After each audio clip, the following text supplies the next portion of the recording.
Hello friends, this is another Sapio Squirrel video. This time it is on contemporary board games. Here is a summary of the gameplay in Ticket to Ride, a popular board game designed by Alan R. Moon.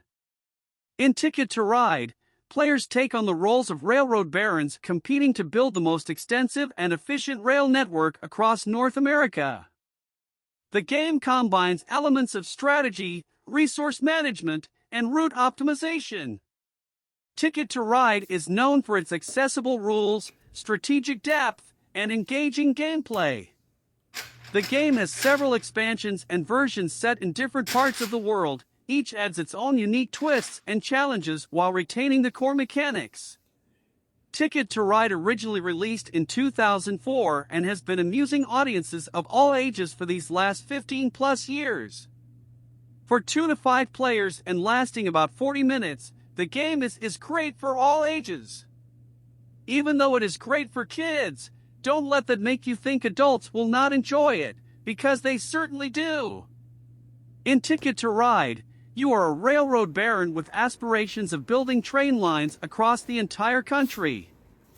The way it works is that the board is filled with tons of single route connectors. You are given destination cards, like Get from Chicago to New York, and your job is to collect colored train cards to build those routes. If you successfully make it, you get those secret points.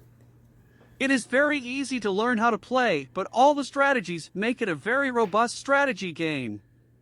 The base mechanic of Ticket to Ride is so clean and great that they have been able to drop it into different configurations and make new and exciting adventures that all work. This is one of the world's most popular game franchises for a reason. Ticket to Ride is one of the most popular games in the world. The game is great and people will argue that the simplest games are the most fun. A great game for absolutely anyone. I hope my Ticket to Ride review has been helpful and you go check it out if you have not already done so. Setup. Put the Ticket to Ride game board in the center of the table. Each player chooses a color, counts out 45 train cards, and takes those corresponding marker. Shuffle the deck of 110 various color train cards. Put out 5 of the cards from the top of the deck as a communal tableau. Give each player 4 cards to be their starting hand.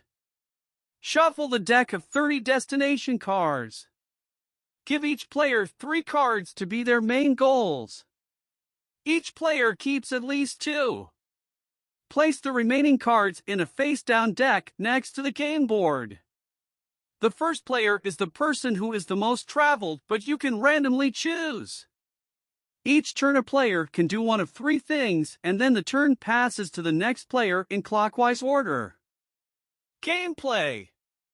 Choose one of 3 actions. Action 1. The player may either draw 2 train car cards. They may take any one of the face-up cards, or he may draw the top card from the deck. If they draws a face-up card, he immediately turns a replacement card face-up from the deck. They then draws the second card, either from the face-up cards or from the top of the deck. Action 2. The player may claim a route on the board by playing a set of train car cards that match the color and length of the route and then placing one of their colored trains on each space of this route. They then record their score by moving their scoring marker the appropriate number of spaces along the scoring track on the board.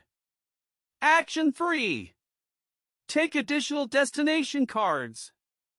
The player draws 3 destination tickets from the top of the deck. The player must keep at least one of the new cards drawn, but they may keep 2 or all 3 if they choose. Any return cards are placed on the bottom of the deck. Scoring a route. If you chose to claim a route as your action, now you score points based on the length of that route. Consult the chart on board for how many points that give you. Move your scoring piece around the track that spaces. When one player's stock of colored train pieces gets down to 2 or less left at the end of their turn, each player, including that player, gets one last turn. The game then ends and players calculate their final scores. If you complete any of your destination cards, connecting the two listed cities together. Flip it over and score those points. Each card will have a different value on it. Move your score tracker along the edge that many spaces. Take any destination cards where you did not connect the two cities successfully and subtract those from your score. Whoever has the highest point total when everything is said and done wins the game. See, learning how to play Ticket to Ride is easy. Thanks for watching this video. Please like and subscribe.